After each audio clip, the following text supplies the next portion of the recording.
Good morning dear students.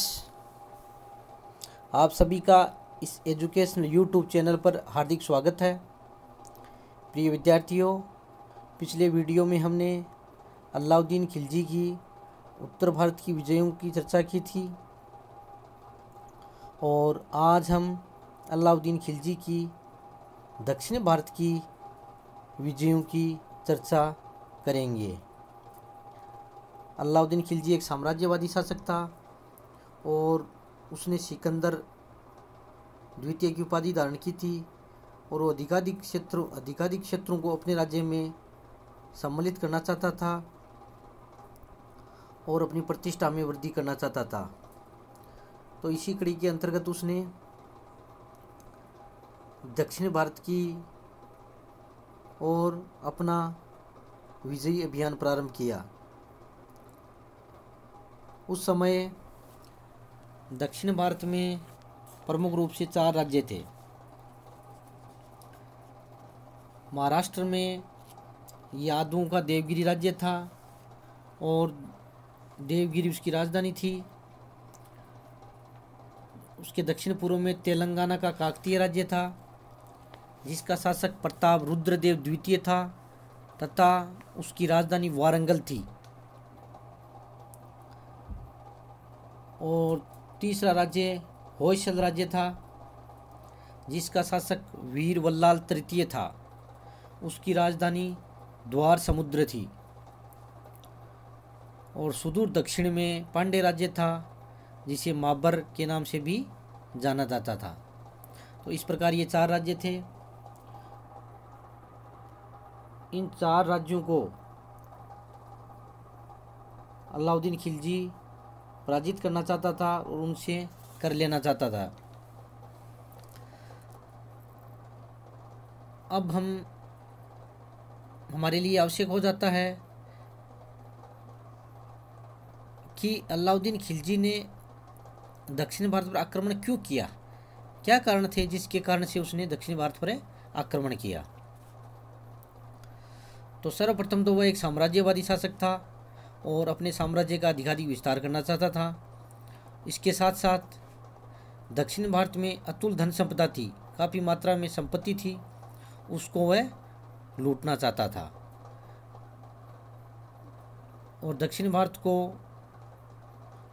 Bharat के राज्यों को दीनता स्वीकार कर अपनी प्रतिष्ठा में वृद्धि करना भी चाहता था। तो इस प्रकार उसने दक्षिण भारत की ओर अभियान किया और उसके जो दक्षिणी भारत में जो अभियान किए उनका नेतृत्व मलिक काफूर ने किया था। उसके सैनिक अभियानों का नेतृत्व मलिक काफूर ने किया था। इम्पोर्टेंट बात है कि अलाउद्दीन, कई बार क्वेश्चन पूछा जाता है कि अलाउद्दीन खिलजी के दक्षिण अभियानों का नेतृत्व किसने किया था, किस सेनापति ने किया था? मलिक काफूर ने किया था। तो ये बात आपको याद रखनी अति आवश्यक है। सर्वप्रथम अलाउद्दीन खिलजी ने 1303 ईस्वी में तेलंगाना पर आक्रमण किया था। यानी दक्षिणी भारत में अलाउद्दीन खिलजी का पहला आक्रमण तेलंगाना पर था। ये ध्यान में रखनी बात है। मलिक छज्जू के नेतृत्व में ये किया गया था, किंतु तेलंगाना के शासक प्रताप रुद्रदेव द्वितीय ने छज्जू को परास्त किया था। इस प्रकार से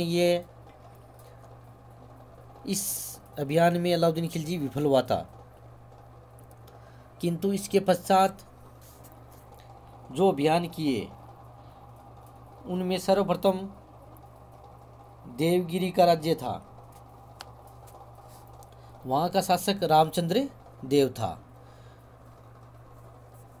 तो अलाउद्दीन खिलजी ने 1306 ईस्वी में देवगिरी पर दक्षिणी भारत में पहला सफल आक्रमण मलिक काफूर के नेतृत्व में किया था।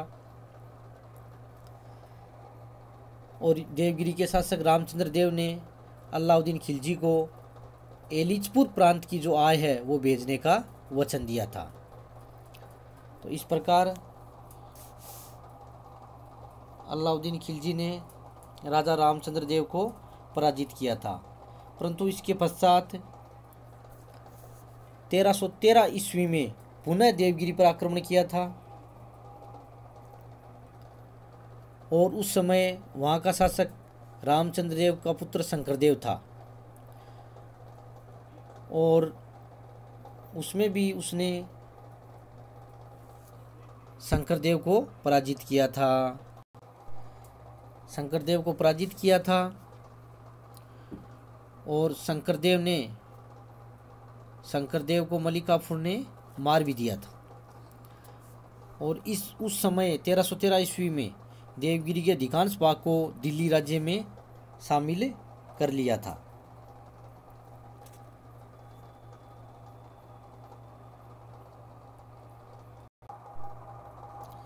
तेलंगाना का राज्य, यहाँ का राजा प्रताप रुद्रदेव द्वितीय था।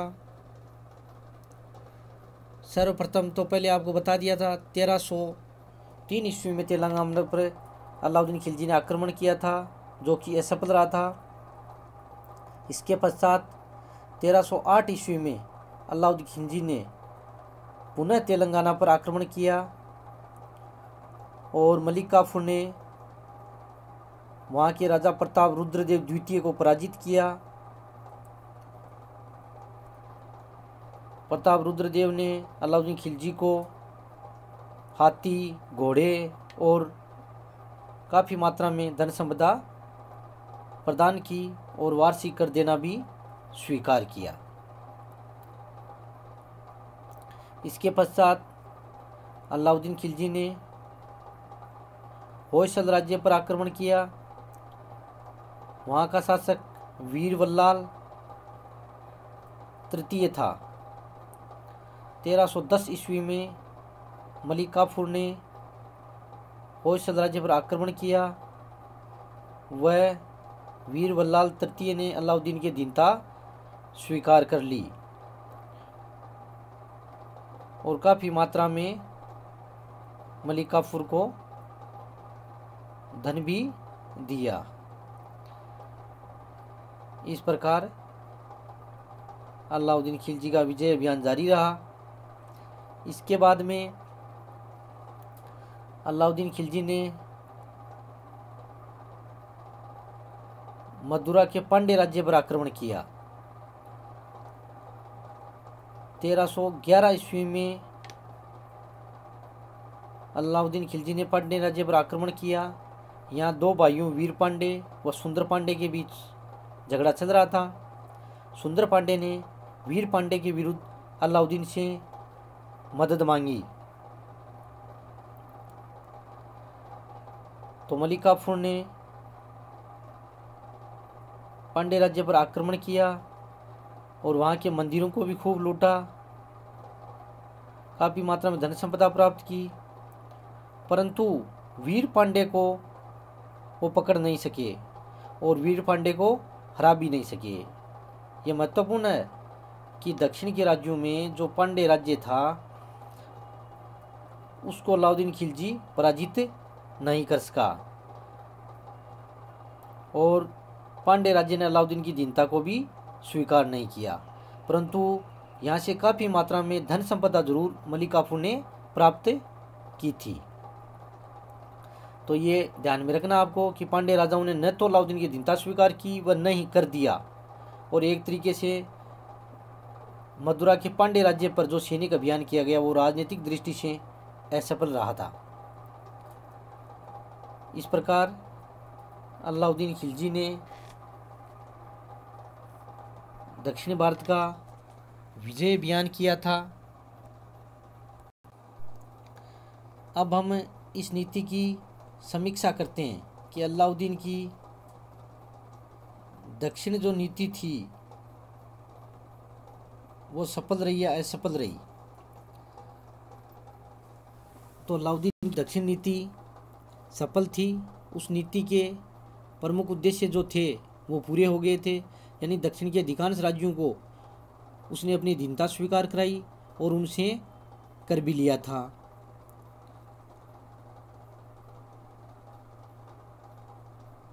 इस प्रकार उसने अपने साम्राज्य विस्तार करके अपनी प्रतिष्ठा में वृद्धि की थी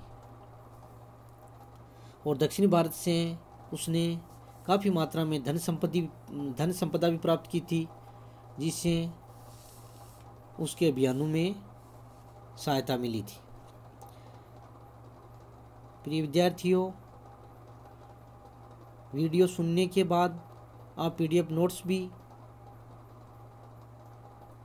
पढ़ा करो ताकि आपके कंसेप्ट पूरा क्लियर हो सके। इसके साथ साथ आपको जो होम असाइनमेंट के लिए जो क्वेश्चन दिए जा रहे हैं उनका भी आंसर लिख कर सेंड किया करो। इसी के साथ साथ बहुत बहुत धन्यवाद।